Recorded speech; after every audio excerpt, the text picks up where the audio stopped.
Hello, everyone, and welcome back to the Star Wars Stuff Podcast. My name is David. My name is James. My name's Colin. And we've been You're away for a watching while. Disney Channel. I'm just kidding. No. Oh, no. All right, it's already off the rails. Yeah, we've been away for a while. I think our last podcast together was maybe the last episode of Andor. But yeah, a lot of different events have been happening in people's lives. That's not an excuse, but I just wanted to mention it, and we'll talk more about it here in a little bit. And yeah, before we get started, of course, we want to say hello to everyone in the chat. Joseph Floyd, hello, watch us on YouTube. Thank you very much. And of course, all of our awesome Patreon supporters out there, starting with Lee McCallion, Kevin Leininger, Deb McCaffrey, Zach Netzel, Maya Morris, Adam Haber, Front Row King, Cam from Indiana, Mariana Tia Arnold, Rest Jedi 27, and Alex Blendell. Thank you so much for your awesome love and support out there. Also, legionsabers.com. If you're looking to buy a new lightsaber or any accessory, check them out at the website, legionsabers.com. Yeah. Stuff at checkout and get 15% off. Check out their new headquarters that they have too, because they have a whole docking bay now. It's like absolutely like insane. It's got prop pieces and different things over there. So if you're in that area, go and check it out. Right on. Also, for Patreon members right now, we do have some leftover swag from Japan. So we have leftover stickers and pins. So if you want any of that, if you're subscribed to our Patreon, let us know, update your mailing address, and I can mail those out to you. We do have quite a few left, so just let us know. And yeah, to start it off, we are in the beginning of June, which means we successfully completed another Star Wars month, the month of May. So, of course, it's always super eventful. A lot of stuff goes down. Everyone's seen this graphic if you're watching us on YouTube, Facebook, Twitter, Instagram. It starts off with May 1st. Of course, that's 501st Day. May 4th, may the 4th be with you. Revenge of the 5th. Revenge of the 6th, if you do partake in that. Of course, May 14th is George Lucas's birthday. Then, of course, May 16th is the Attack of the Clones anniversary. And I think we have a new celebration day, a new special day in May. I think Colin is going to tell everyone about it. So, Colin, why don't you tell everyone? So on May 18th is when my son was born. Hayden Walker Weaver. You know, if you're a Star Wars fan, you know Hayden Christensen, of course, and then Walker, Skywalker. But yeah, no, he was born at 1:55 a.m. in the morning, 8 pounds 9 ounces. He's amazing. I never thought that I could fall in love twice in one lifetime until I met that child. He is just amazing, and I love being a dad so much. So yeah. That's congratulations, Colin. Yeah. Congratulations. Yeah, congrats, Colin. Congrats. And we do have a picture if you're watching this on video, and here he is. Yeah. Oh God, I love him so much. Well, that's a really good picture. Yeah. We're happy to hear that, Colin. That's great to hear, Colin. Well, I do. Like it's just like you've got, I'm sorry, I'm trying not to get emotional here, but it's crazy that he's been talked about for about 9 months, and then in a very short period of time, you go to the hospital, and all of a sudden, bam, you're holding him, and it's just like, this is absolutely insane. I'm in charge of another human being now. And when we actually brought him home, that was wild, because we're just okay, we're parents now. What's next? What do we do? But for like the first couple of weeks, we had people stopping by and saying hello and stuff like that. So it's not like we were alone, but we have definitely gotten things more down now for like, kind of understanding the schedule stuff. But yeah, no, it's been great. It's been absolutely fantastic. So let me ask you this, Colin. So how fast did your first kid touch something or hear something about Star Wars? Oh man. Probably at the probably within the first couple of hours, like because of he was born, and then I won't get into all of the details there, but yeah, we had a couple of friends make, which I didn't think we could have a lifetime supply of blankets, but we do.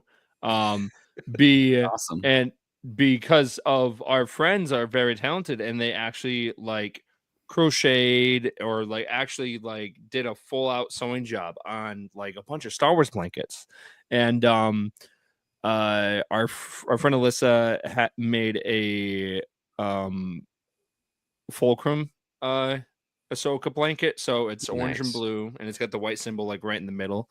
So he was using that at the hospital. Our friend and co-host Star, on her time, and because she travels for her job on her downtime, she was just making this Star Wars blanket, and it's got his actual like full name on the blanket too. Like it's absolutely insane. So yeah, he's got so many Star Wars blankets, so many Star Wars onesies. We actually took a family picture of where we were wearing, where I was wearing a Chewie sweatshirt, so was Brooke, and then we had Hayden in a Chewie onesie. So, yeah. Can I ask you a question? Is it crazy calling him Hayden? Like, you know what I mean? Like, you kind of set that up. You know what I mean? Like, you knew his name was going to be Hayden, and you were like, "That's his name." But then when you say it, are you like, "Whoa, this is Oh, I crazy." call him. I mean, so I joked the other day, and I mean, because of when you're changing his diaper or like he's getting hungry, he he cries and gets fussy, and I just do Star Wars lines like of just to talk to him. So it's just so funny because I'm just like, you are the chosen one, and I'm just like changing his diaper. And he's just like, what's going on? But yeah, no, no, I love Hayden Christensen, and I love Anakin Skywalker, and I just thought we both thought of my wife and I thought that was a really really great name, and it's a name that you really don't hear that often anymore either. So that fit too, and then because my last name is Weaver, you have the name Walker, and that just kind of Hayden Walker Weaver. It just kind of rolls off the tongue. So we're like, okay. I think Skywalker would have been way too much on the nose, but Are you sure? I was about to ask, was there a brief discussion between you and Brooke about maybe doing Skywalker? we actually talked about potentially if we had twins, if it would be Luke and Leia, and she at one point was like, absolutely not. But I think down the road, and she'll say no, I never consider it. But I think at one point she actually did.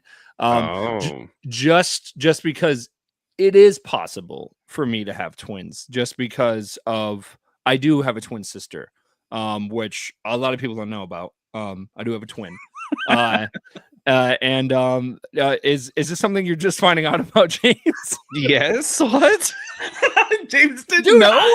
I've known you for like 8 years, bro. What do you mean?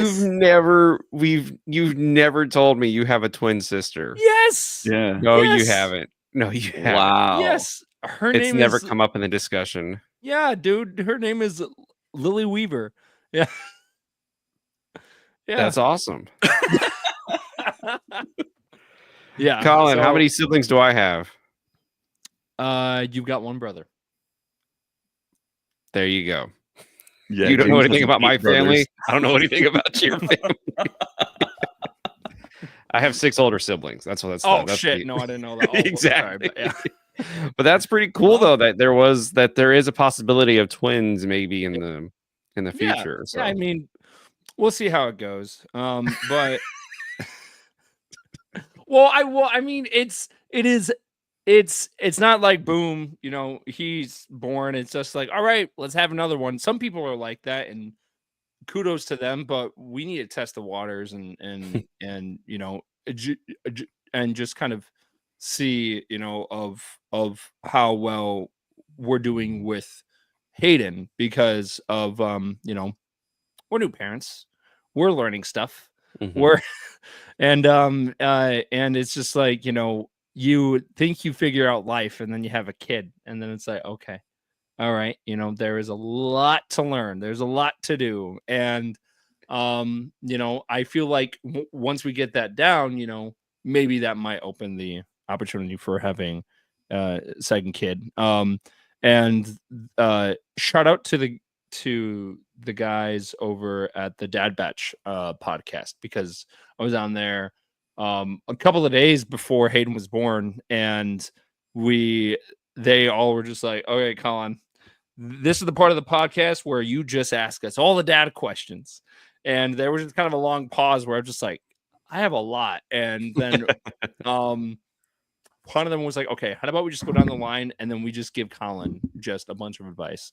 And they all gave great advice. I'm going back on in a couple of months because they want to do like a check-in episode of, this is how Colin's doing. But yeah, no, I have received a lot of love from people, advice and everything, and from David. And it's just been absolutely incredible. And from all the friends and family that we have, I know that kid is just going to be so loved growing up, and he's going to have so many people to look up to. So I'm very, very blessed, very excited to see, where this kid's future goes, because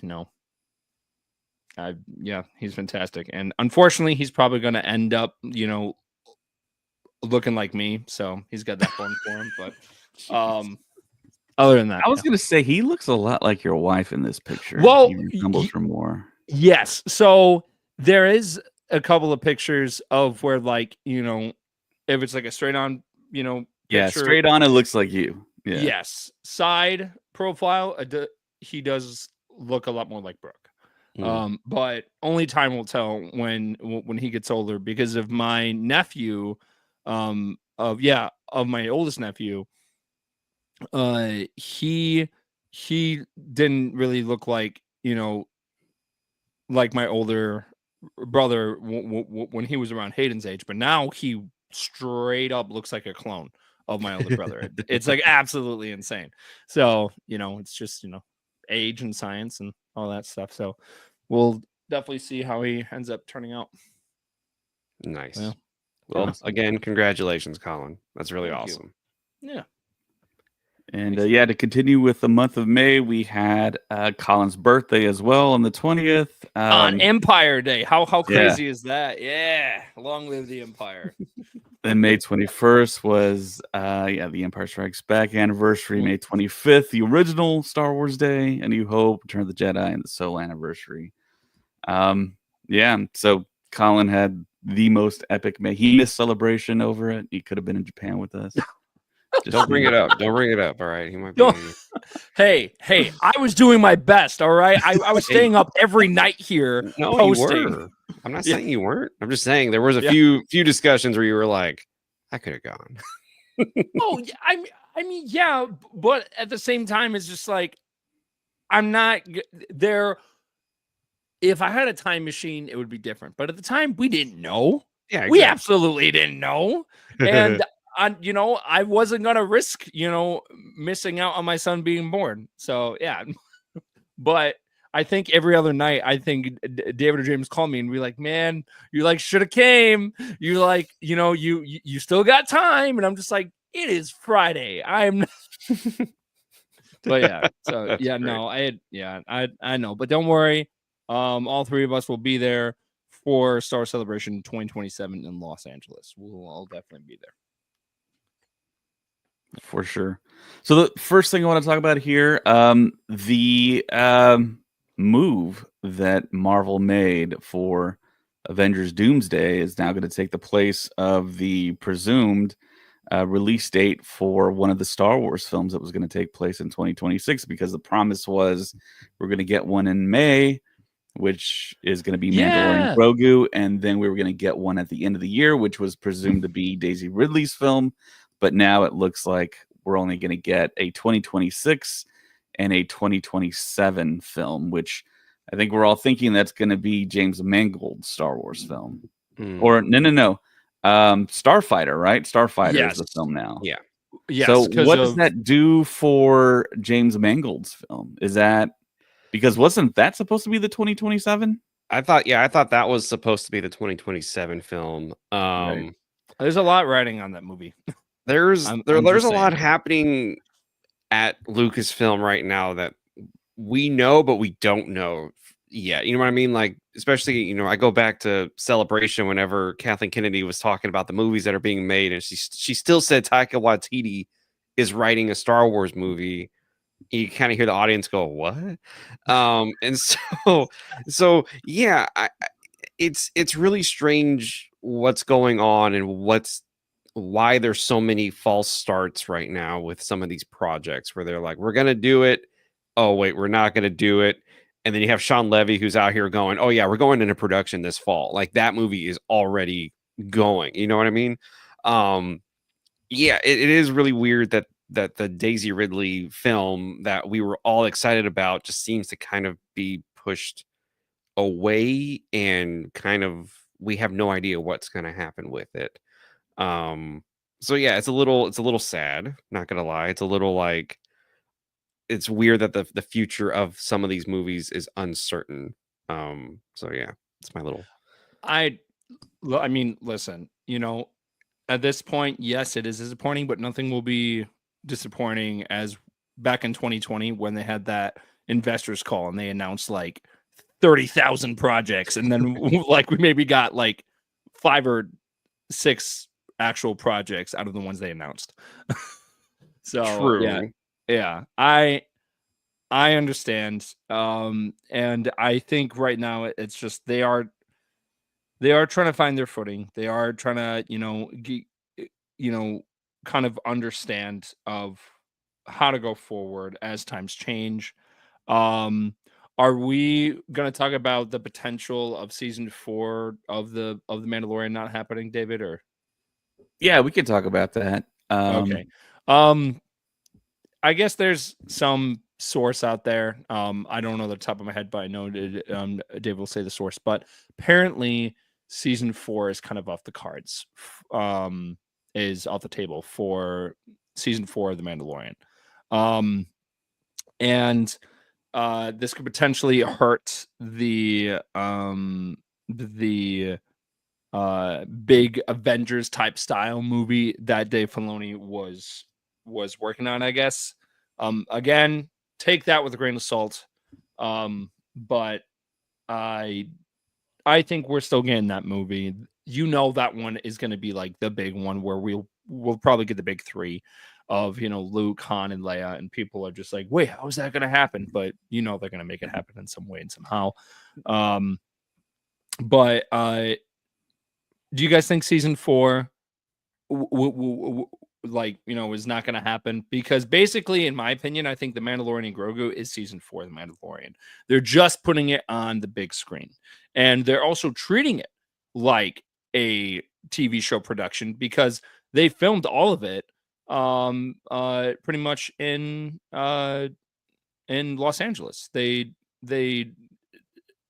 filmed it on those sets, like, there, and not where you would, in Pinewood Studios or anything like that. Like, they mainly filmed in LA, which is where they mainly did all of the stuff for The Mandalorian. So it should be, it should be great, but and I know it will be, but it's gonna feel like a TV show just on the big screen. I don't know. I don't know. I think Mando and Grogu, the movie, which sounds so funny to say, I think that one's gonna feel cinematic. I mean, judging by what we did see at Celebration. Yeah. And I know you saw it as well, Colin, because it leaked online like 30 seconds after it. Really quick. Yeah. Yeah. It did look pretty cinematic. The camera angles, the shots looked really big. My biggest concern with all of this is, do people still care about Mandalorian and Grogu? It has been a while since we've seen them, and that third season was kind of a disappointment compared to the first 2 seasons we got. And then in that span, Andor dropped, which I feel it's kind of funny to compare Andor and Mando because they're in Star Wars, but they're 2 different genres in Star Wars. And the amount of like the reception Andor received, and then people's like expectations for what Star Wars stories could be. Do we think Mando and Grogu will be relevant still during that time? Oh yeah, for sure. Oh, yeah. I think Andor is very, very adult oriented, and the kids I don't think got like a lot from that. No. And I think a lot of parents. Do you know a lot of kids that loved Andor? No, but all I'm thinking, like, Andor wasn't meant for kids. Like, but those kids are now 3 years older. You know what I mean? Like the 6-year-olds are now 9-year-old. You know, 9-year-olds are now 11, 12 years. So the kids who started watching Mando back in 2019 are now that much older now. So it's like, is that group still within it? Like, are they still about Star Wars? But season 2. Exactly. But that shouldn't have happened. I'm just saying of that comment, that shouldn't have happened. I'm just like, no, I agree. Boba Fett made a cameo in his own show. Like, I agree 100%. Those 2 episodes were the best episodes of the Book of Boba Fett, and it was like, why were y'all in there? But anyways, like it feels like it's been so long. Like I look at Stranger Things that's finishing this year, and a lot of critics are like, who cares anymore? Like it has been so long that a lot of those fans no longer care about Stranger Things. Same thing with Mando and Grogu. Are we getting to that point where Grogu isn't going to make that money for Lucasfilm like they're expecting? I don't think so. I mean, I think that. So that's like saying that, like there are certain characters and certain, franchises and people that don't stand to the test of time. And with Grogu, I think, that is what drew in a lot of people into The Mandalorian and some, fans for the first time. If you jump from where we were for the fan base, right before The Mandalorian dropped in 2019 to where we are now, and you take Grogu out of the picture, I think things would be very different. I think that on social media, all of the newer Star Wars influencers would probably not be into, as big as they are now, just because, I'm just saying, like when Grogu showed up, when Mando put his finger out and Grogu grabbed it in that first episode, that was a game changer. That was a thing that brought in a lot of new fans and maybe like sparked that fandom for some people. And if you take Grogu out of the picture, things would be very different. And I think that is just shows you to where we are now, because people are still talking about Grogu. Like my 4-year-old nephew, well, he's turning 4. He doesn't call, him Grogu. He calls him Baby Yoda. He's obsessed with Star Wars. And here's the funny thing. He hasn't even seen The Mandalorian. So it's just like he knows who that is, and he's turning 4. So it's just like there are certain characters that kind of fades away, but I think Grogu is something that is just going to keep growing fans there, and they have the perfect opportunity not to really age him because of the slow aging process of that species, because it takes forever before they get into the talking stage, I guess, because when we first meet him in the first episode of Mandalorian, he's 50 years old. So yeah, no, he has a long way to go. I don't know. I'm just worried. I mean, I'm excited for it. I am 100% excited for it. But it's like 7 years ago it first 7 years. It would be 7 years from when it first aired until the movie comes out. So it's like that's a long time. Then we had season 2 and 3. Like I said, 3 wasn't that great. People weren't too excited about 3. I really hope Lucasfilm is able to give us something really, really good with that movie. I mean, to keep Mando and Grogu relevant in Star Wars. Saying that, canceling season 4 is a big like, oh, I don't think they trust what's happening.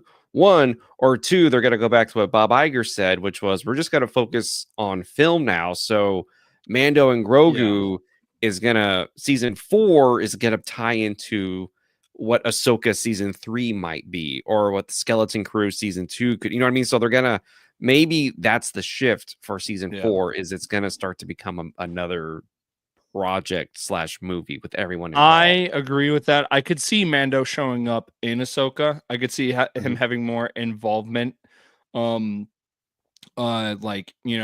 with the New Republic, just because of the way that things are kind of shaping out, and from what we saw from the concept trailer, a lot of big things are going to happen, and one big thing we know that is Thrawn and Admiral Akbar are going to have a smackdown in space, and there's going to be a big space battle, and we know Zeb is going to be in The Mandalorian and Grogu, and we know he's going to be in season 2 of Ahsoka.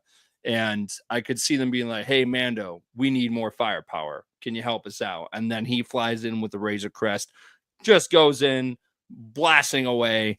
I could totally see that happening. I don't think he would play a main part, but I could definitely see him showing up and helping them out, just because, he's like a silent, right now he's like a silent partner of the New Republic. He's just doing side missions for them. He and we know he'll be doing stuff more specifically because of the new skin that they're doing for Smuggler's Run. He is specifically hired to kind of babysit Hondo on that ride, because Hondo is searching for new locations for them to make bases and make sure that the remnants of the Empire is gone in certain areas, and they hire Mando to watch Hondo to make sure that everything goes great, which is just so funny to I can't wait for that to come out next year too. But I think Mando will, again, I don't think Mando's just going to fall off the face of the earth. I don't think Grogu will either. I think going forward, after this movie, depending on how it goes, and I think it will do decently well because it is Star Wars, and we haven't had a Star Wars film since 2019? Yeah.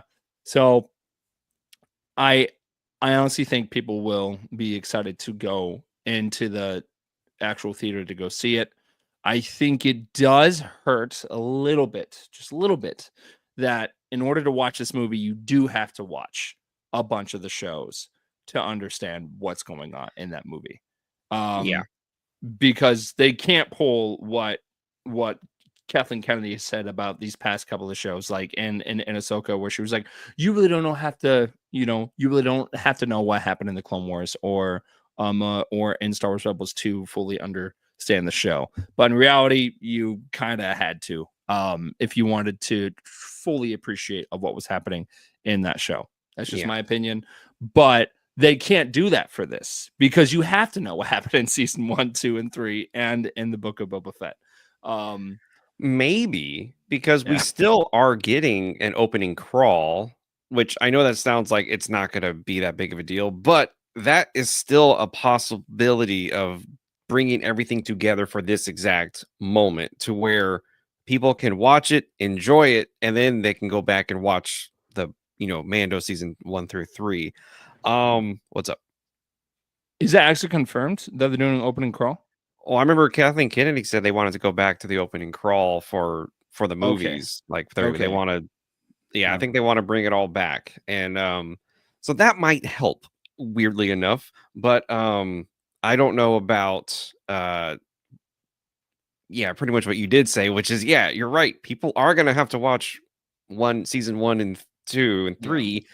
And then Mando did something crazy, which was at the end of season 1 when they showed the Darksaber. Then you were like, oh man, now I got to watch Clone Wars. Now I got to watch Rebels to figure out what all this comes, like what this is all about. And so, yeah, it is going to be little fun at the beginning there whenever trying to get people to be interested in Star Wars again and to get people to go and watch the other seasons plus everything else you have to watch before then.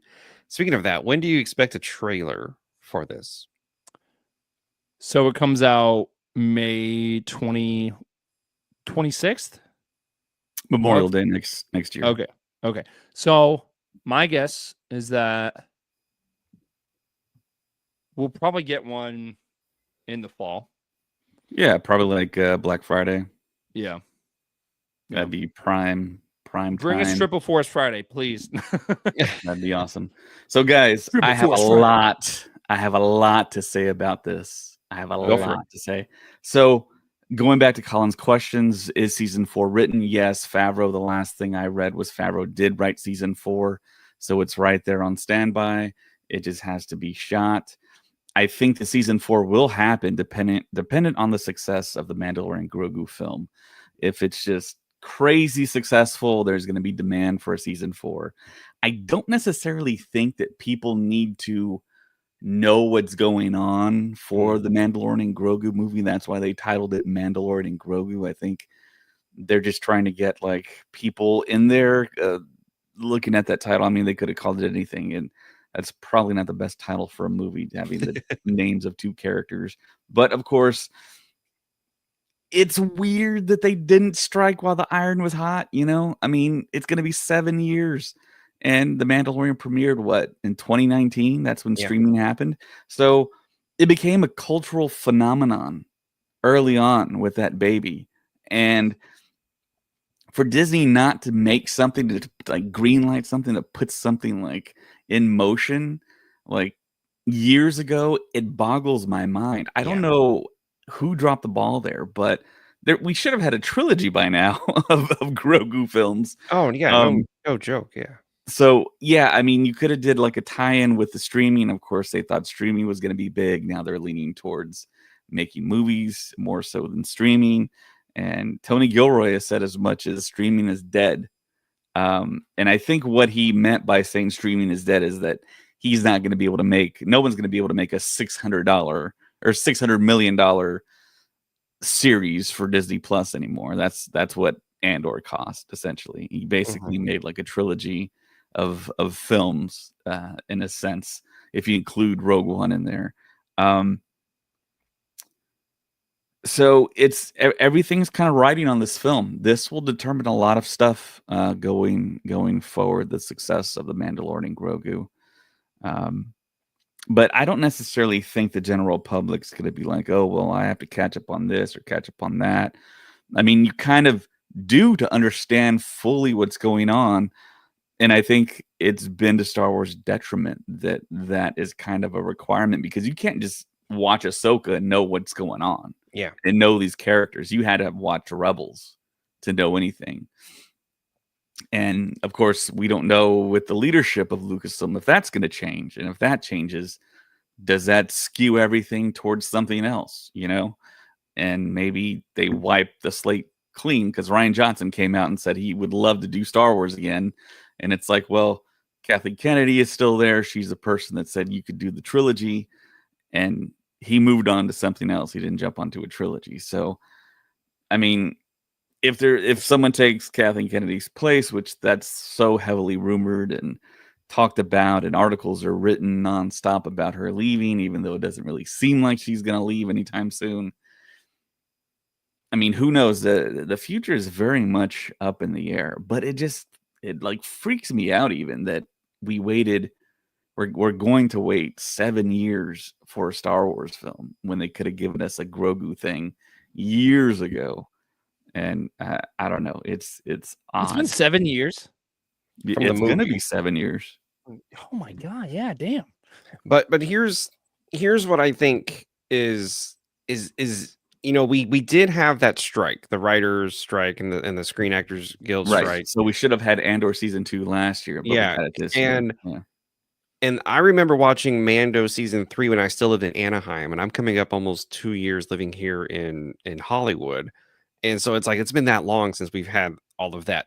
So, and another thing is Marvel also is doing not that great on streaming as and the well. other thing, James, let me interrupt you right quick. They did the same mistake they did the last time when they released Solo in May with all these Marvel movies around it. Yes, They but didn't get that whole thing because when they released Solo, No. Infinity War was at the tail end of April, and then Deadpool 2 came out, and then they had Solo. I mean, that's going to the movies is super expensive now, and it's like the nerds had to pick one or the other almost, you know. Well, and then of course the whole admitted- controversy with The Last Jedi.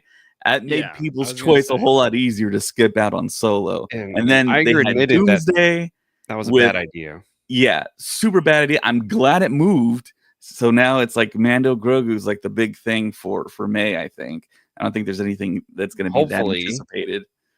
Well, maybe there's another huge movie out there. Probably is because I mean it's summertime with the movies, but I don't think anything that anticipated is I don't going to think like. anything will be busy as it is this July, because this July is just going to be nuts, absolutely insane.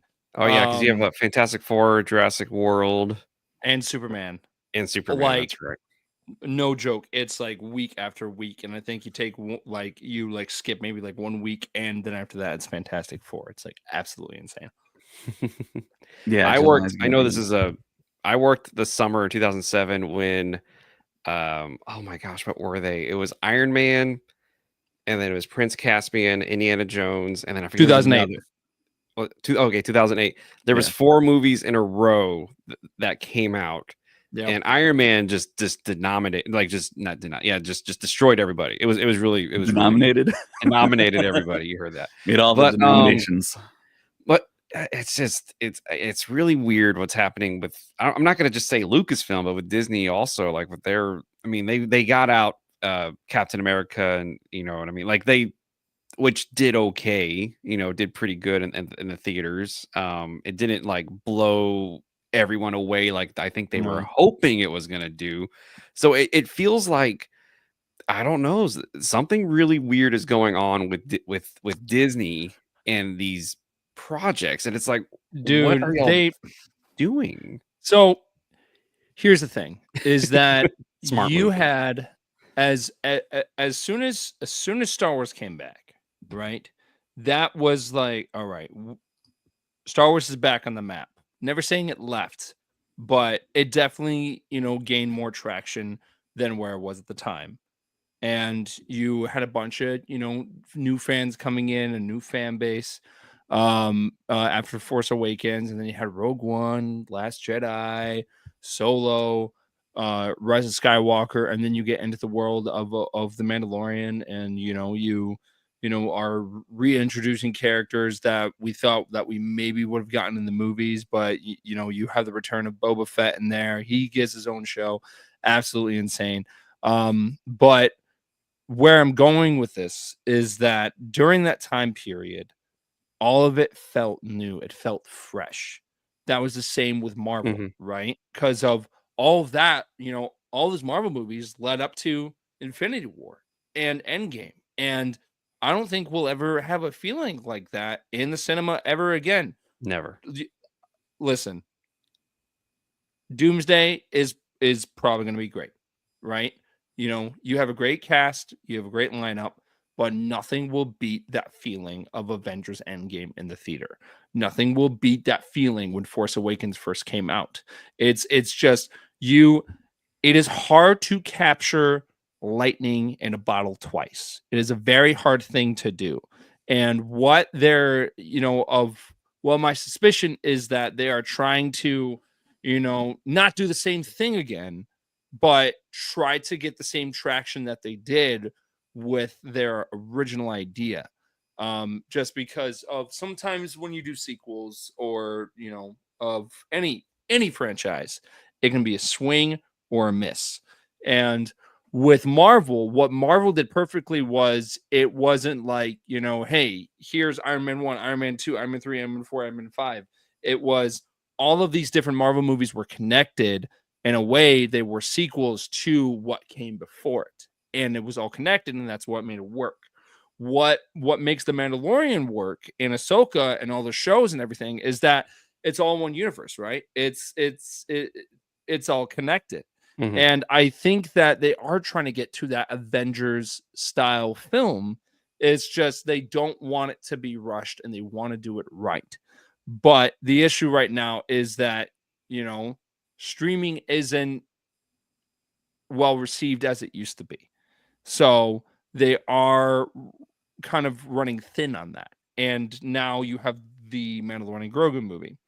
Some people are already kind of shooting it down already before the film is even out. They did the same thing with Acolyte. As soon as that trailer dropped, people didn't even give the show a chance to actually breathe and actually go and do something. And I don't think that today's the anniversary of going to the theater to see the first 2 episodes. That's wild. That's absolutely insane. Yeah, 1 year anniversary. Yeah. And it's just Star Wars will never be the same. I mean, as Mark Hamill once said, it's the same, but it's not the same, and that's how you want it to be. And it's not going to please every fan. And I think the whole point of Star Wars is that it's meant for everyone, because each character, each theme, each movie speaks to someone differently than someone else. And I think that with the Mandalorian Grogu, it's going to be tough because you are jumping into pretty much season 4 of a show, but it's going to be a movie. So you have to re-watch a bunch of the stuff beforehand to fully appreciate it. And going forward from that, it's just going to be really interesting to me anyway, to see where all this goes. I think they're on the right path with Ahsoka season 2. And I think that's going to really push the narrative going forward. Skeleton Crew was great. I would love to see more shows like Skeleton Crew, and we know it took place around that timeline of The Mandalorian, but it didn't really help push the actual narrative of the main story going forward. And I think we need to really focus on the plot to where they're going, because essentially of what Jon Favreau said was that he wanted these episodes of this TV show to do what the Clone Wars did for the prequels, which is make you appreciate the prequels more by watching, of these shows beforehand. So I think what they're trying to do is they are trying to make it eventually to where the people who don't like the sequels, and that's fine, that's your opinion, to watch The Mandalorian, Book of Boba Fett, Ahsoka, all like during that time period, watch that, and then go into the sequels and making it make more sense than as it already does. And I think that is the main goal. I think that's what they're trying to get to, but they're also trying to add stuff from Legends. Thrawn was a big jump. That was a thing we've been asking for a long time. We got in the Rebels, but the fact that we got it in live action was huge. And the fact that we're getting a fight between, Thrawn like leading a fleet in live action against Admiral Akbar, which is absolutely insane, is a dream come true. And I don't think it's just fan service. I think it is helping push the narrative forward. And I think that's what they need to keep doing, is they need to push that going forward in order to get that Avengers type style movie. But they need to act on it quick because they are losing people. No. Sorry, I just rambled for a long time. No, you're good. Yeah. So, yeah, speaking of streaming here, do you guys know who these people are? No. How about you tell us, David? So, Lukewarm Blue Milk on YouTube says, new TV show, please explain. So here's the explanation for that headline. So this is Carlton and Nick Cuse, and they are reportedly writing a mysterious new Star Wars series. So Star Wars Celebration, of course, it wrapped up in April. But of course, the news keeps on going. According to Jeff Snyder, who's very reputable, Carlton Cuse, along with his son Nick Cuse, which, if you're a fan of Lost, Carlton Cuse, along with Damon Lindelof, wrote Lost, and there's a few other credits in there as well. But that's the big one. They're currently writing an unknown Star Wars series for Disney Plus, which I haven't heard anyone talk about this, anyone speculate. So I think we're going to be some of the first. Snyder did not provide any additional details on what the project the pair are penning is, but it's good to hear nonetheless that Lucasfilm are actively working more live action Star Wars series, considering Andor has wrapped. It's the only other live-action Star Wars series that we know about, aside from the second season of Ahsoka, which will likely debut sometime on Disney Plus next year. Carlton Cuse is probably best known for his work on Lost, a series J.J. Abrams was an executive producer on, and was written by Damon Lindelof, who worked on a new Jedi Order before he was let go from the project and replaced by Stephen Knight from Peaky Blinders fame, who was later replaced by George Nolfi, the Bourne Ultimatum. Other well-known series that Carlton Cuse has been involved in includes Nash Bridges, Martial Law, Bates Motel, and more recently Lock and Key. Did anyone see that on Netflix? No, did not see that. Okay, I don't know anyone that's seen that. The John Krasinski led, but I have heard things about it, so it's not like bad or anything. The John Krasinski led Jack Ryan for Amazon Prime Video and Pulse. Netflix's most recent medical drama. Honestly, the writer states, I'm not much of a fan of Carlton Cuse's work outside of Lost, so his name being attached to the Star Wars series doesn't fill me with much excitement, though he is a classic and proven television writer. However, Nick Cuse does have some cause for excitement with his work. I don't necessarily agree with that, but I'll continue reading here. Just like his dad, Nick Cuse has worked with Damon Lindelof previously, and it was on Lindelof's best work, in my opinion, and probably my opinion as well. The two HBO series, The Leftovers and Watchmen. Watchmen was phenomenal. If you haven't watched that yet, go check it out. It is R-rated, though. Nick Cuse wrote 2 episodes of Watchmen and 11 of The Leftovers. In addition, he's also worked on the series Maniac for Netflix, which they enjoyed, and more recently, Station 11 for Max.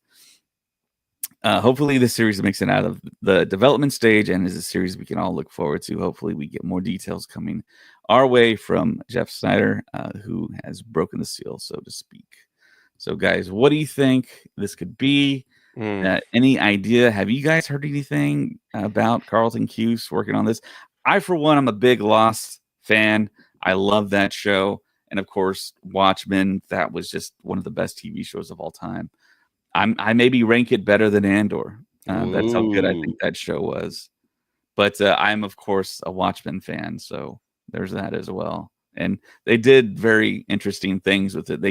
They went in an area where, I mean, it was so like creative and different and had never been done before. And there's a recent movie that Ryan Coogler did that also kind of addressed the same subject matter. But yeah, I'm all for Carlton Cuse working on Star Wars. But what project though? I mean, like what? Yeah, what could he do? I mean, it's a mystery, but I mean, with Tony Gilroy, he's been doing a lot of media. They're still doing interviews for Andor. Yeah. They're still doing screenings, special visits, and all kinds of stuff still for Andor. And I got a theory as to why they're doing that, and I'll talk about. I want to hear that. But, so, of course, we got Andor. 3 episodes a night for 4 weeks straight. So it's done. So the only way they can really keep Andor still alive is by still doing all these interviews, granting all these interviews and doing the marketing. And I didn't think they were still having Tony Gilroy and Diego Luna and Denise Goff still show up to these things, but they're still showing up in LA to screenings and fan events, and podcasts are getting invited to special screenings and stuff. And it's like, oh my gosh, it's still going on. But there's also another report saying that the Andor numbers are going up in viewership. So word is getting out how great it is. And even my brother, who had never seen it, he just recently binge watched it, and he was like, oh my gosh, he was blown away by it. So yeah. What does that mean? I don't even know what that means. May the force be with you in Spanish. Oh, okay. So Come shows on, how much James. Spanish I know. But yeah, like what kind of new show could these writers be writing? I mean, what because you listed what they've written and it's all Right. amazing. It's all but gotten really, really, high praise. So it's like, what could they be working on right now for Star Wars? What era could they be working on for Star Wars? It's I a don't know. fantastic pedigree, I think, having Carlton Cuse and his son. But just the projects they've worked on before in the past. This is the first I ever heard about this. Like I said, I haven't heard anyone talk about this. Yeah, I mean, I are think they it going to leaves go off. outside the box? I mean, is this going to be like a skeleton crew type situation? I honestly think it's going to be a very pivotal moment in in Star Wars show history, because it's going to leave off where Max Rebo is just walking up from the explosion of the Book of Boba Fett. Jeez. He walks up, he sees it, he walks away, and then we just have flashbacks like we did in the Book of Boba Fett, and where he has these side gigs, and it leads up to him getting the job at Jabba's palace, and it just goes from there. Like it's Oh my gosh. I mean, could this be Good to the be Old back. Republic stuff that Yeah. they've talked about in the past, where they kind of announced in London when they Yeah. did the timeline? Could it be that? Could it be, I mean, anything tied into anything that we've asked from Lucasfilm? I mean, there's so many different things that, like I say, it could be slam dunks, and they want to give us like Skeleton Crew, and I mean that's fine, but it's like, give us the stuff that we're kind of looking forward to and thinking that we might get, like Revan and Malik. And I heard something interesting about streaming, which is like, what is Disney's biggest like money maker? Like, where do they get most of their money right now? Do we know? from what I heard, it's films. It's when Yeah. they have like a smash success, yeah, it's gonna be films. But I And mean, they spend a lot of money on films. and you know what? Their streaming is really not that important to Right. them. Same with Apple, same with Amazon, same with Netflix. Right. It was a I bet mean, they made along with all the other studios. mhm. They thought that streaming was going to take over and make them a lot of money. Yeah. They can all easily just stop and be okay. You know what I mean? Like they're, so and they said a lot of these things that people are like what like who they're making them for is for themselves, really. Like this, they think, oh, this is what people want to see, so let's make Yeah. this. And I think that's been the biggest issue with everything, even with Marvel's TV shows that have been coming out. It's like we, like you said, I like Skeleton Crew, Yeah. but at the same time, you're like, we really didn't want that. It was great. It was still a lot of fun, but compared to what they could have been doing, it was like, Right. Why did you go with this instead of Yeah. like David said, Darth Revan and all that other stuff? I will say that, I mean, and this will kind of segue into, something that kind of blew up recently, which is, why haven't we gotten, Star Wars Battlefront 3? Like, that is a big thing. No, You're guys, right. I'm serious, like, no joke. And I am so happy about this. And I've been campaigning for a bit, but I'm so happy that us as a community hopped on it like these past couple of weeks, of where like we like hashtag make Battlefront 3 happen. And on Steam, on PC, they actually hit a higher number of people playing than what the game was when the live services were up, where they were actually adding stuff. Absolutely insane. And that just shows you the love for this game. I still play it. I love Star Wars Battlefront 2. It's fantastic. And honestly, near the end of the journey that they were doing, I thought they actually were talking about how they actually had a Coruscant in the works, and Ahsoka and Ventress were gonna be the hero and villain, dropping with that DLC. And then jumping back all the way to the original Star Wars Battlefront 3, that game was 99.9% finished, but they didn't want to make it, and they moved on to different projects. It's just Star Wars Battlefront has a sad history of not getting to that third game. And they just stop it too. I got too yeah, small.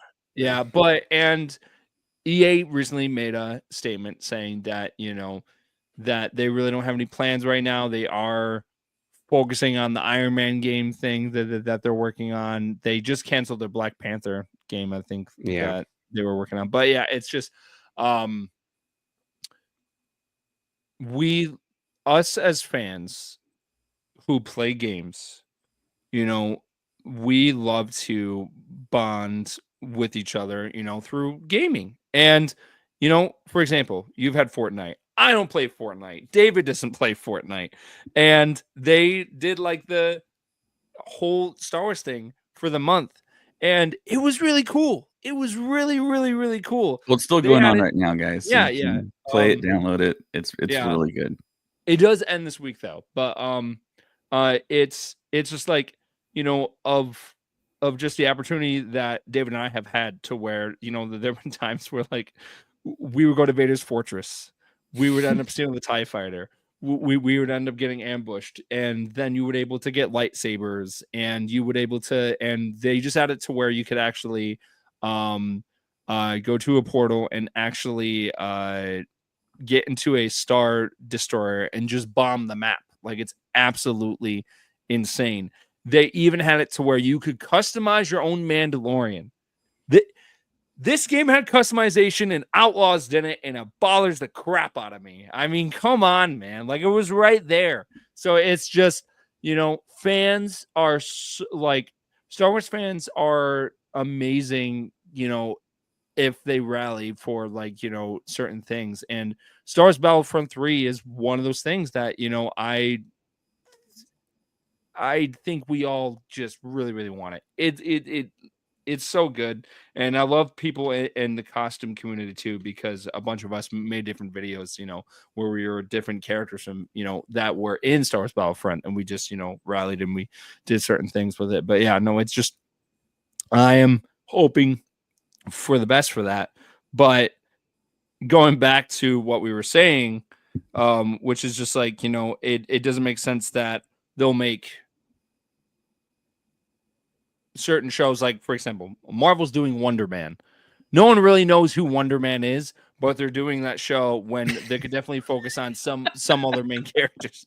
No one knows who it is, but you better believe they're doing it. All right. Yes. So it's just like, huh?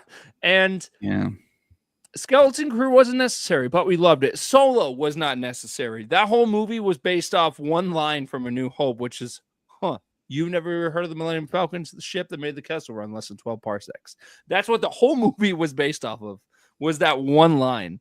So it's just like, there are certain things that we don't need or want, but they end up being good. And I think Solo and Skeleton Crew were one of those shows. But it's just, where do they draw the line of what they should do and what they should not do? Star Wars: The Old Republic, that is a big one. Everyone really, really wants that. They have a lot of potential for that. They have a lot of groundwork that they could do. To me, that would cost more than Andor if they did it right. Yeah, I think that would cost tremendous money. Yes, to do. That has to be in the theaters, I think. And that has to be a trilogy or something. Yeah. Mm-hmm. Yeah. And I think that the James Mangold film is just, a step in the right direction. Could you imagine if that was like the kind of long prologue entering into the Old Republic? Because that movie is essentially like the birth of the Force. And it is going to be. But I have so many questions about that, though. I mean, is it going to be entertaining? Are we going to have lightsabers? Yeah. Is it just going to be a little bit of Force? I mean, well, Andor had zero Force, zero lightsaber. Nope. Okay, the Force was there. No lightsabers, but we still found it entertaining as hell, is what I'm saying. It can be done if it's done the right way. So was Solo. Yeah. I think it could be great. But here's the thing, and I have to bounce out of here really soon, and I apologize, which was The Acolyte was a show that they said, okay, we're not going to have any legacy characters. We're just going to do this about this era. People did not like it. So here's what I'm afraid of is Disney was like, But they did have legacy characters. Yeah, that was a lie. They did have legacy characters. But like what I mean is they weren't your main characters. They were not your main people. My Audiemundi is one of the best characters. I'm not gonna... But the fact that Acolyte didn't do that well, what I'm afraid of is Disney's going to be like, well, people don't want to see, new characters. They just want to see the old characters. So James Mangold, figure out a way to tie in all these people who don't really it doesn't make sense, but find a way to make this make sense. Or they're just going to say, write a whole other movie. That's what I'm afraid is going to happen with James Mangold's movie, is they're not going to let him do his story that he wants to tell because of how Acolyte was received. I don't think so. I kind of disagree with that because to me, I mean, it's not simple, but it is simple. Yeah. When you give the fans expectations, so like with the Acolyte, we're going to be 200 years, 100 years, whatever, before the Phantom Menace. Who's around? We all started talking about it. Coyote-Mundi, like Sifo Dyas. Who else, Colin, was there? You had Master Yoda. Yoda was there, of course. Yeah. So we expected those characters to have some type of presence. And they showed up in like very, very minor roles. But I mean, we expected them to interface with these new characters. There's a fan expectation. Yeah. So they talked to us about the Jedi Starfighter. We saw it for like 2 seconds. And it wasn't even in action. It was just in cruise mode. Yeah. It's like there's an expectation, and you cannot subvert expectations in Star Wars. You can do it in other franchises, but Star Wars is different. You cannot do that. You have to give the people what they want. If you don't give the people what they want, like fan backlash is going to happen. If you make if you tell us, hey, look at this guy. He's got a lightsaber. He's in Times Square. Oh my God, we're going to have a black Jedi. Finn's going to be a Jedi. And then he doesn't become a Jedi. People get mad. You cannot set these expectations and then don't give it to us because you're going to get the backlash. With the James Mangold film, zero expectations. Do whatever you want. But, I mean, you got the Force as established. But, I mean, how are you going to make this entertaining? That's my big question. Is it going to be 10 Commandments like, and we're going to see people in the desert walking around? I mean, is it going to be heavy dialogue? I mean, who's going to write the dialogue? I mean, Mangold's films, are they heavy dialogue? Are they heavy action? I haven't seen a lot of them. I heard 3:10 to Yuma was great. I haven't seen it before.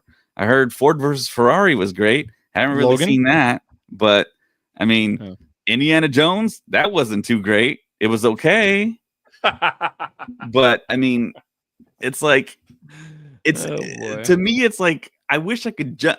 Like it was, I wish I could jump into these people's like brains and avatar in the control Star Wars and be like, okay, let's do this, and then just like print money, and then after we print all the money, then we do the Skeleton Crew, then we do the Acolyte, then we do all the things that people aren't like waiting for patiently. Yeah.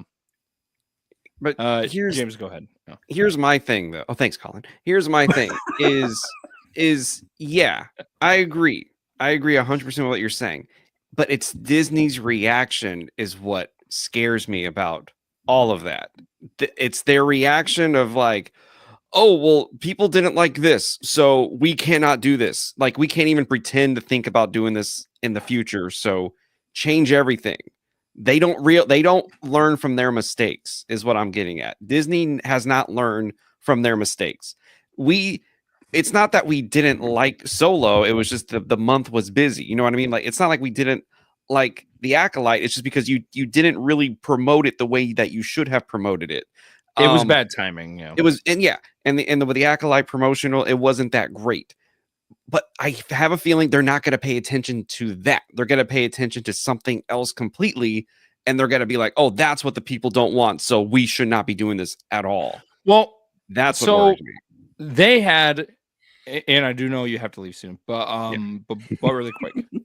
With Acolyte, I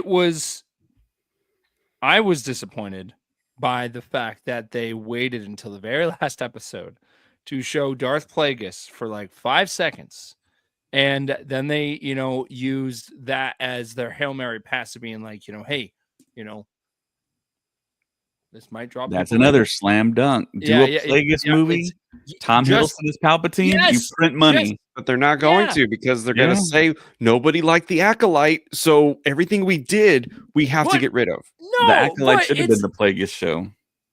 But they should have. So I think, honestly, I'm just being straight up honest. I don't think they even should have added Plagueis in that final scene. I think they should have saved that for a different thing, because now Plagueis will forever be part of that show, as the ending that yes, sorry, I was trying to pick up my wording. So Plagueis will forever be part of the ending of that show, to a point where we'll never get the beginning of his story on screen. And that I don't is think one so. of the You can still pluck Plagueis out of there, and Manny Jacinto even. I want them to. I want them to, but I'm with James, because Acolyte didn't well. I think they are going to try and maybe steer away from that for a bit, because, for example, the prequels, not all of them were well received as they are now. It took time. It took time for people to fall in love with them. The kids fell in love with them, the adults didn't, and now the kids are adults. And that was, here's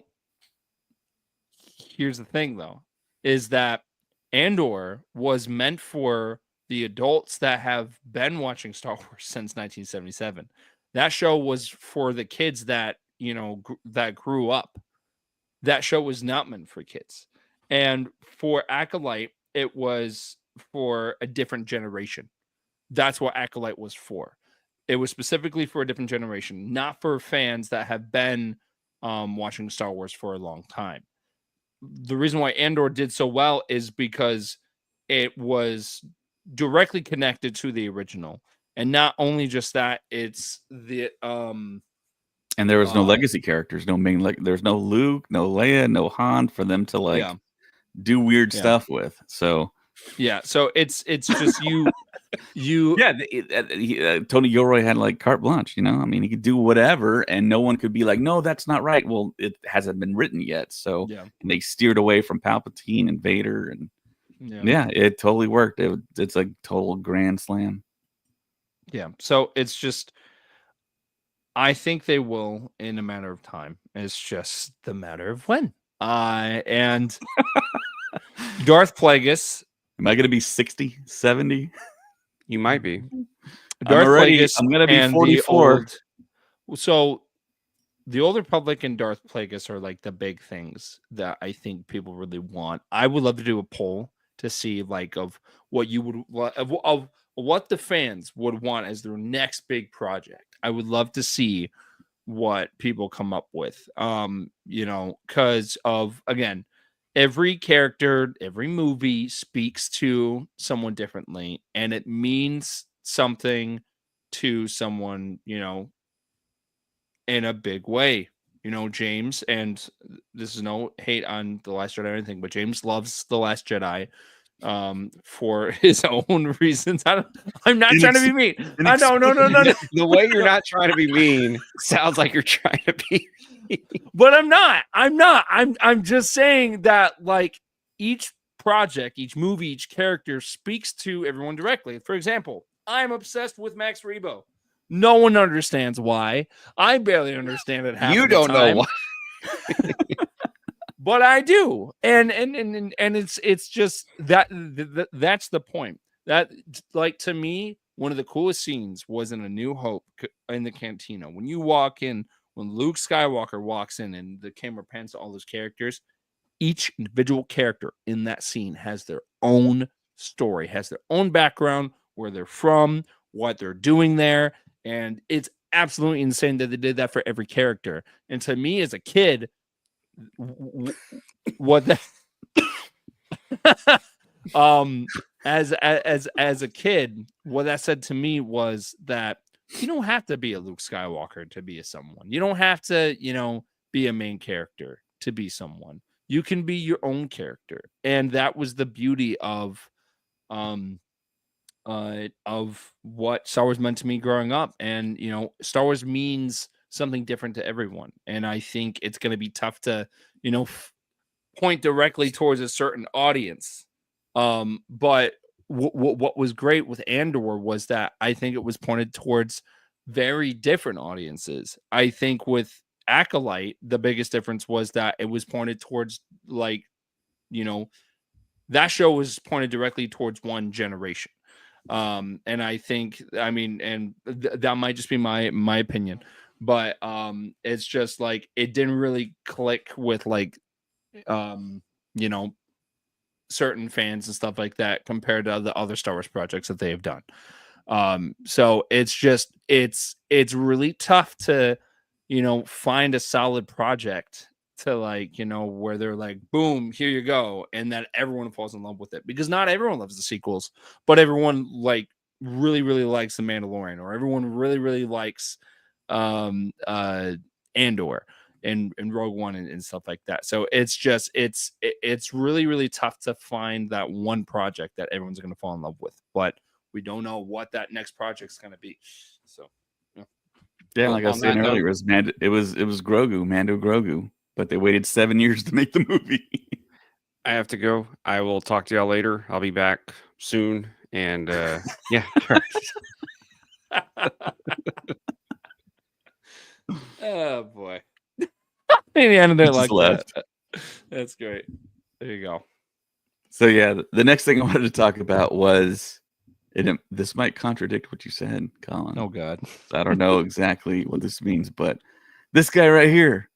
Oh, of AI Vader. But there is other Fortnite news. Like Colin said earlier, we're playing Fortnite. I'm trying to get James and Colin to play duo, trio. I have a baby. Yeah, I know. You whenever you're free, you play. I understand, but it's a lot of fun. I love it. It almost feels like a version of Battlefront. It's very like arcadey and cartoony, but the same like game mechanics are there for a third-person shooter. So I have a lot of fun with it. And I never thought I'd ever play Fortnite in my life, but of course it's Star Wars skinned. He can play as Darth Maul, Anakin, Padme, Ahsoka. I mean, there's all kinds of different characters, and all the guns are there. You can fly TIE fighters, X-Wings. You can fight Vader. And, of course, there's AI Vader. We'll talk about him. So there's an article on Game Rant that says Fortnite has exciting news for Star Wars fans. Fortnite expands Star Wars collaboration through the Unreal Editor for creators. Despite Star Wars popularity, Fortnite's players count hit a 2-year low in May of 2025, which is sad. It's rumored that Chapter 6, Season 3 of Fortnite could be superhero-themed. So the article says Fortnite has announced that its collaboration with Star Wars has only just begun, as it will soon be giving creators even more ways to engage with the franchise through the Unreal Editor. Do you know what that is, Colin? Is that just for like the creators and developers, or is that something we can do? I'm not. Listen, I'm with you. I'm not a big Fortnite person. I mainly got into it specifically. I always thought you were. I always thought you played a lot of Fortnite. And I guess no. That's Zach. I think you're thinking of Zach. Zach loves Fortnite. Fortnite was never something that I really was like, hey, let's go play Fortnite. But when they added the Star Wars stuff, I was like, because of I was watching Celebration live, and then when Ahmed Best went on the live stage and talked about it, and I was like, okay, you can fly an X-wing and Jar Jar. Yeah, I was like, okay, all right, you know what, I'm intrigued, let's do it. And I saw that teaser trailer and I was like, all right, I'm in. So yeah, no, I think this season's been great. I think it's been, if you're not a Star Wars fan, I think I've played with a couple of people that aren't big Star Wars fans, and they've said they had a great time, because the fact that you can have a lightsaber and then you also get those force abilities, you can force pull, force push, throw your lightsaber, you can do force lightning, you can use the force to grab rocks out of the earth and like throw them at people. You can use lightsabers. It's all kind of there. Yeah, fun. Yeah, it's a lot of fun. Yeah, it's been a blast. And it's sad that's ending, because then David and I are gonna have to go back to like Call of Duty. We'll go back to Battlefront too. Yeah. Oh yeah, dude, I'm fine with that. Sign me up. Yeah. Yeah. And yeah, more of this article here is part of the Fortnite's Galactic Battle mini-season. Epic Games launched a fully voiced AI version of Darth Vader in the game, which is on the screen right now. The NPC functions similarly to previous characters, as players can have him join their squad and fight alongside them. However, unlike those NPCs, Darth Vader is capable of having full conversations with gamers. And I do mean full, intelligent conversations with gamers. It is true AI, which is powered, of course, by AI. And the iconic character is voiced by an AI version of James Earl Jones's voice, which his estate has come out and said they totally approve of it, who gave Disney the rights to use the voice for Darth Vader before he passed in September 2024. SAG-AFTRA is now suing Fortnite over its use of AI in the game, as there may have been a breach in agreement between the two organizations. But like I said, James Earl Jones's estate is fine with it. I don't think the whole conversation thing would have worked if it was just a normal actor, just because of that actor would have had to record so many lines in order to make this real conversation stuff work. It just would have been a lot, and I don't think that the studio really, that I think would have cost the studio more money than the whole AI thing, because you would have to think they would have to go through so many different scenarios and stuff like that. And I think at first with AI stuff, the fact that they didn't put a filter on it, I think that was kind of like, because, if you do watch some videos, there is some interesting things that they. That's an incredible thing to me. Yeah, you can ask AI Vader absolutely anything. Right. And there's an intelligent Vader-esque response to anything you ask it. Anything. But they did filter it though. Like, I think within the first couple of days, because people were like, hey, Darth Vader, drop the F-bomb, and then like he would just, but they filtered that to where they were able to fix it to where. See, I don't think you could actually ask him to do that. You kind of had to trick him into saying it. Yes, and he would say it, and it's like, oh my god, right. I think the big one, which I think you and I talked about, is where someone was asking Vader about the prequels, and I mean not the prequels of the sequels, and then Darth Vader was like, those don't exist or something like that. Yeah, we were just like, whoa, something along the lines of sequels don't count or whatever, and that's like, oh my gosh, I can't believe that's in there, but it is. I have a little snippet of a video that I'll play just to give our listeners and viewers kind of a little taste of what we're talking about if you're not familiar. So is this from us or no? No, this is a trio playing with Vader AI, and they ask it a question, and you get a very intelligent response for it just being AI. So I'm going to play it right now. Please say something very motivational, inspirational for people to make edits out of you. Inspirational motivation. Anakin Skywalker. Very well. Let them hear this. The only limits are those you set yourself. Demonstrate the power of the Force, or be crushed by it.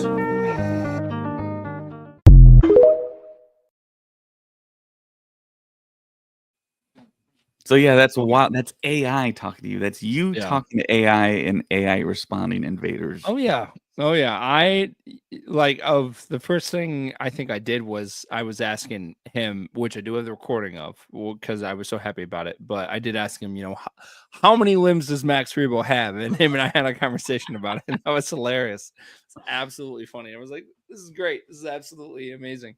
And then I was playing with David on my birthday, because we just got back from the hospital, and then we were trying to get Vader to sing happy birthday to me, but he wouldn't do it for some reason. Yeah, he has a lot of very funny responses. They did a fantastic job with it. And just overall, if you're on the fence of playing Fortnite with Star Wars, play it. I think you'll have a lot of fun once you get the hang of it and learn the controls. It does end on June 8th. Yeah. So if you're getting into it now, hurry up.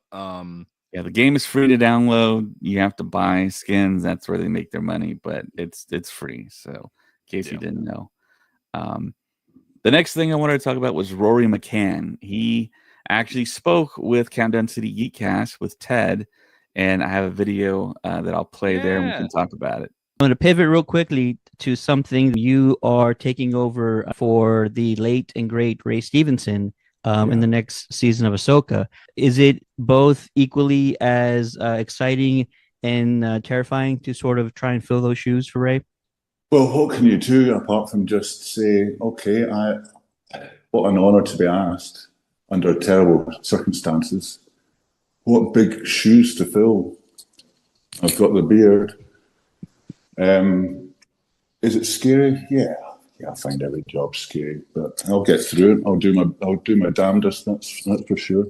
It's very exciting. I mean, I remember watching the original Star Wars in the queue, going to the cinema in Glasgow with my dad when I was a little boy, and to think I'm picking up a lightsaber now, I can't actually believe it. I can't really discuss anything about it apart from I'm really excited about it. Must be a dream come true. It's amazing. I'm still pinching myself.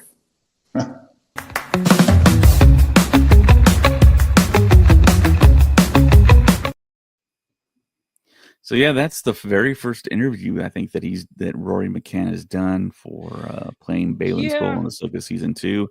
And I mean, I had never seen an interview with him before, and he is very kind of conversational and approachable. Because all I've seen him is the Hound in Game of Thrones, and he's very gruff and very non-approachable. That just speaks to his acting ability. And I thought he had one of the best acting performances in that series. And there's a lot of people in that series. I also want to say this because, Ted did such a great job with that. What's frustrating to me is that other websites, used what, from the interview of what Ted did, and they didn't give Countdown and Ted any credit, and that bothered the crap out of me.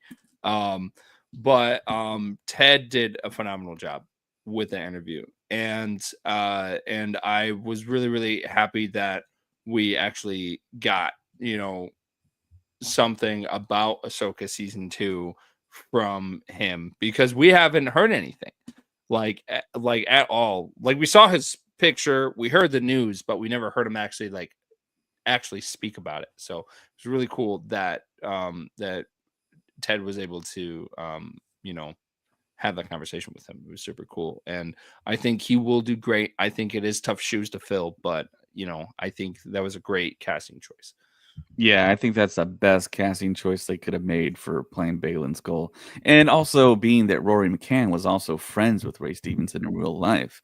So it's almost like you would think he would get his blessing too. And he's about the same size, same dimensions. Like you said, he grew the beard. But yeah, check out more of the interview on countdowncitygeeks.com. Yeah. And he talks more about his upcoming project Tornado there. And I think he's going to do a fantastic job. And I think we're always going to think about Ray Stevenson when we see Rory McCann's performance and think about, I think he's going to do a fantastic job. But I mean, that character was becoming something of being just on like one of the best tiers, most like loved characters or revered, whatever he wants. I mean, he is a villain, of course, but Ray Stevenson did just a fantastic job with Baylan Skoll, and everyone wanted to know more, and he was going to do more, but unfortunately he had an untimely passing. But his legacy is going to continue on. The next thing, I think it's kind of funny that years and years ago, when they did like a big like hype thing at Skywalker Ranch for the prequels, they invited a lot of upcoming stars to Skywalker Ranch, and it was like an MTV thing as well. So you had like pop stars, and you had upcoming film actors, and Elijah Wood was there. Ryan Reynolds was there too. Yeah, right. This guy was there. And they gave him all the free merch there. As you can see, Ryan Reynolds is holding a very young Ryan Reynolds is holding Qui-Gon Jinn, and Barry Pepper is there too, holding young Anakin Skywalker. And there was a big old event thing. And of course, recently in the news, we saw the reports of a possible R-rated Star Wars movie pitch made by Ryan Reynolds. So I think we've touched on this a little bit in the past, but we've just gone through essentially almost an R-rated series in Andor. I mean, it's not the whole blood and guts and nudity type thing, but it's skewed towards the more mature end of the Star Wars fandom. So, what do you think, Colin, about an R-rated Star Wars movie, and what would that be? What would that be like? I mean, would it be? I mean, I wouldn't think it would be something like over the top R-rated. I think it would maybe barely just qualify as an R because of like blood or something of that nature. Well, it depends on what you're going for, because you have rated R. It can be very, that varies. It could be very, sexual. It can be, very violent. It can be, very scary. There's a lot of different variables that can come out of a rated R movie. You could have a Saving Private Ryan type film with Star Wars. You could have like a zombie movie, like in the world of Star Wars. They have done that kind of in Ahsoka, but there are the original Death Troopers from in Legends, where a whole Star Destroyer was contaminated and it was like zombie stormtroopers, and they had that going on. They could do something like, if they really wanted to, I really hope they don't, but they could do something like, Deadpool in Star Wars, and of just over the top violence and just, kind of wacky stuff going on. They could do anything. Ryan Reynolds in the world of Star Wars would, I don't know how I would feel about it, because of, treating that works in the world of Marvel, specifically with Deadpool. That would be, in that sense of the type of the types of movies that Ryan Reynolds does. They are very action but comedic. And doing that in the world of Star Wars is Star Wars isn't known for its comedy. It just isn't. That's not the first thing that pops in people's heads of when you see Star Wars. I remember that one scene in Force Awakens of where Poe's like, "Oh, so do you talk first? I talk first. You talk first." And I remember hearing that line, and I was like, "Huh?" Because of that was just kind of out of pocket. Like it just didn't feel like it didn't feel like Star Wars. And with Star Wars, there is a certain blueprint. I don't know. But yeah, so it's just, there is a certain blueprint that is what makes Star Wars Star Wars. So, do you remember that one show,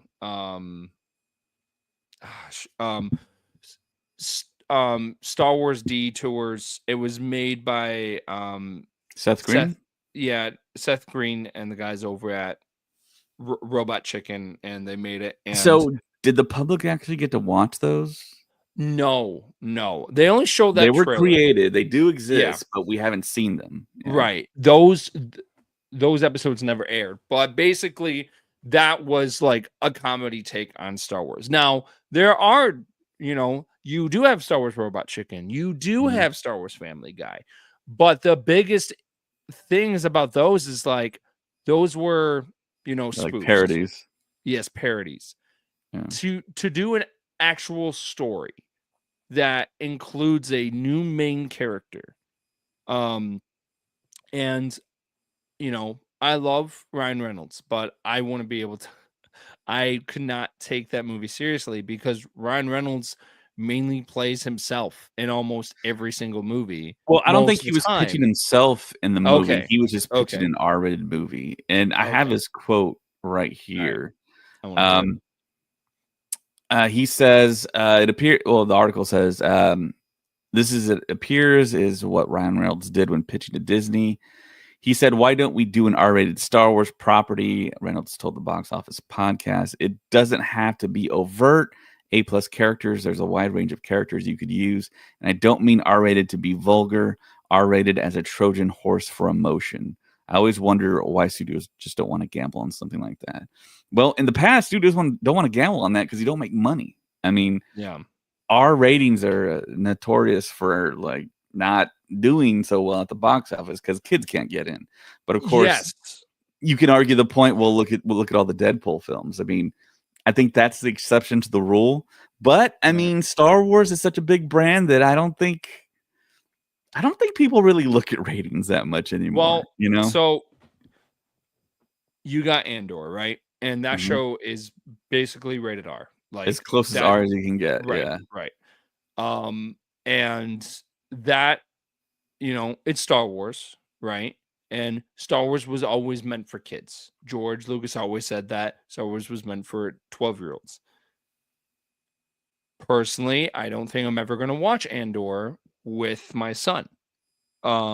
It's just a show that I don't think that I would find very appropriate to watch with him, just because there are certain things in there that I just, if he watches that on his own when he's older, that's fine. But at the end of the day, Star Wars was, always meant for kids. That show was not meant for kids. That was meant for the older audience that went and saw Star Wars back in 1977 and was meant for those kids that are now grown up.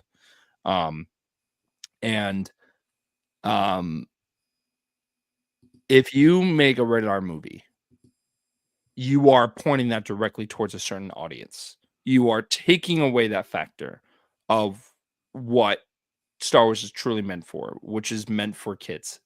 I am turning 30 next year. I am clearly not a kid, but it is Star Wars has always been a huge part of my life, and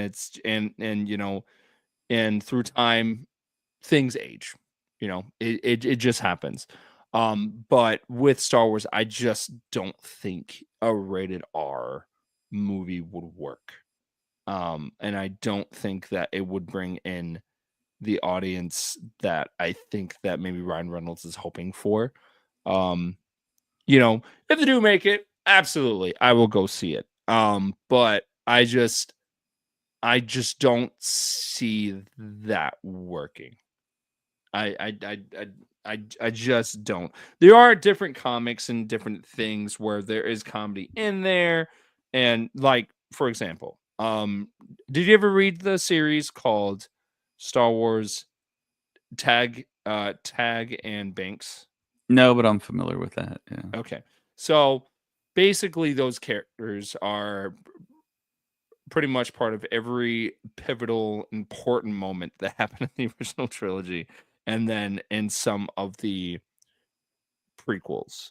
And you can't take it seriously, but those characters are supposed to be like, some of the stormtroopers that were in A New Hope, of where Obi-Wan makes the noise when he's doing the stuff with the tractor beam, and he's like, oh, maybe it's another drill. Like, apparently that's who Tag and Bink were, and they were rebels, and they snuck in and they put on the armor and stuff like that. And then they were also the Royal Guards in Return of the Jedi. So it's just those types of stories I could see as like a small animated thing, but to be part of like a main motion picture, to be a future film, I don't think it would work. I think as like a small side thing, yes, but not as a main future film.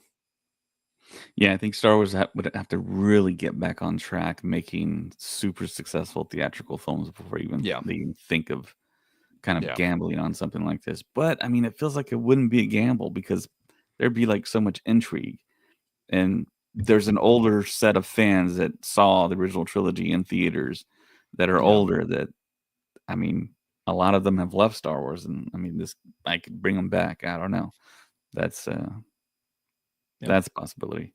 But, and the last thing I think, the last topic to really talk about, I touched on it a little bit. The Andor views. Andor is getting more and more views as time goes on, and I think with all the interviews and panels and publicity, I know Tony Gilroy went on Seth Meyers, Diego Luna, I believe, was on Jimmy Fallon. And if you go on YouTube, the interviews are everywhere.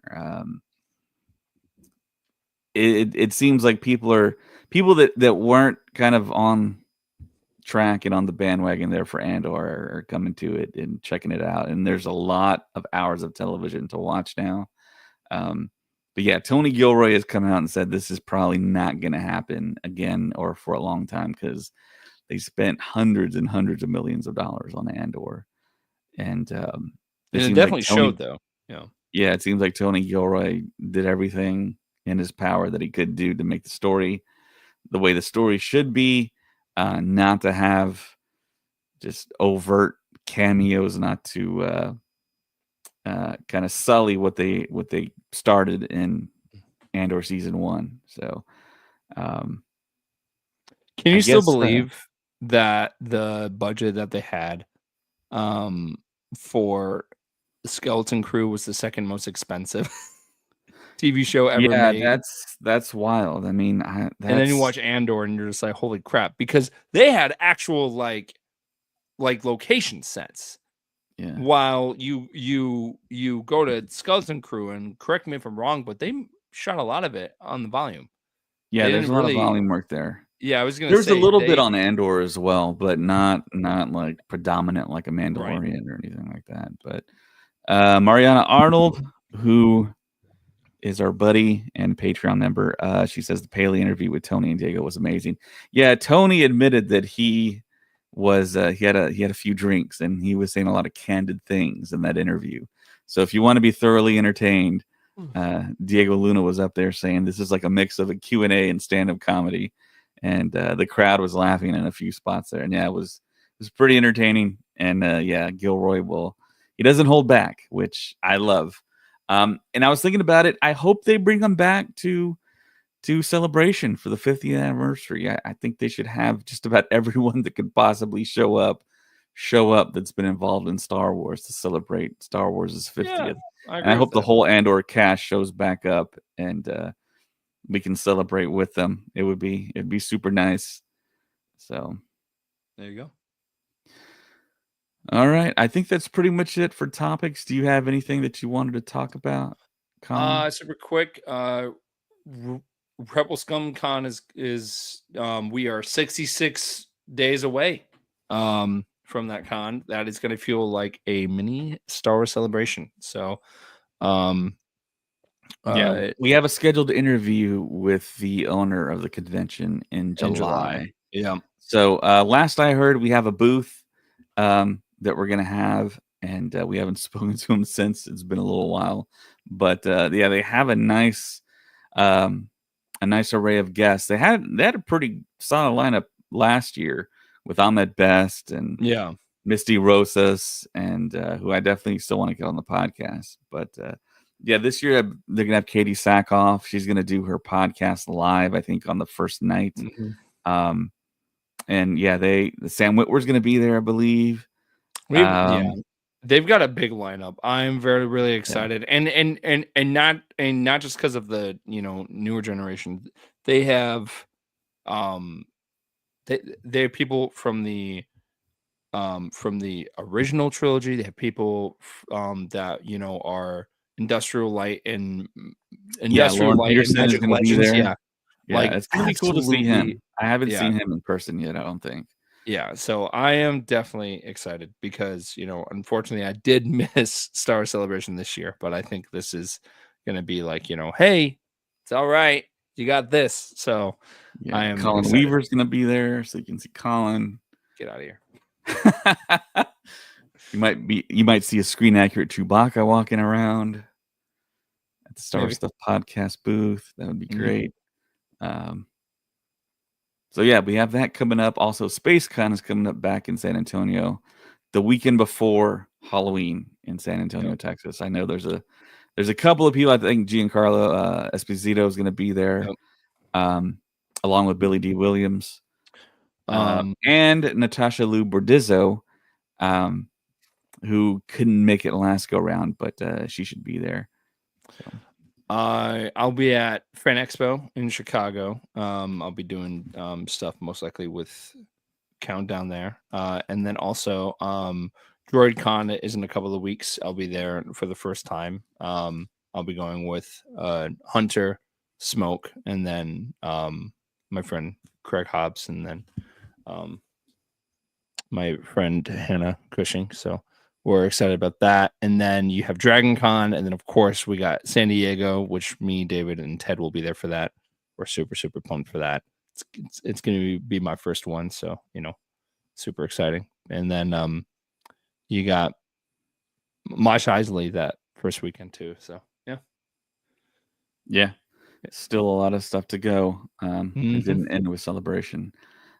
So Thank you. Yeah, that is pretty much it. Mariana says, "Congratulations, Colin." Thank you. So yeah, if you're watching this on YouTube or any other video, hit the like button, subscribe, Twitter, Facebook, Instagram, Star Wars Stuff Pod. Twitter, it's at Stuff Pod. Blue Sky, just search us up there, Star Wars Stuff Podcast.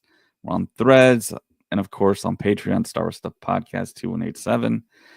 We need to start making that swag for LA. You start coming up with ideas. We're on TikTok. There's a few TikToks that have gotten a lot of views. You can email us at starwarstuffpodcast@gmail.com. And of course, we're all over Facebook. We have a group and a page. So check us out there. For James, Colin, my name is David, and may the Force be with you. Always.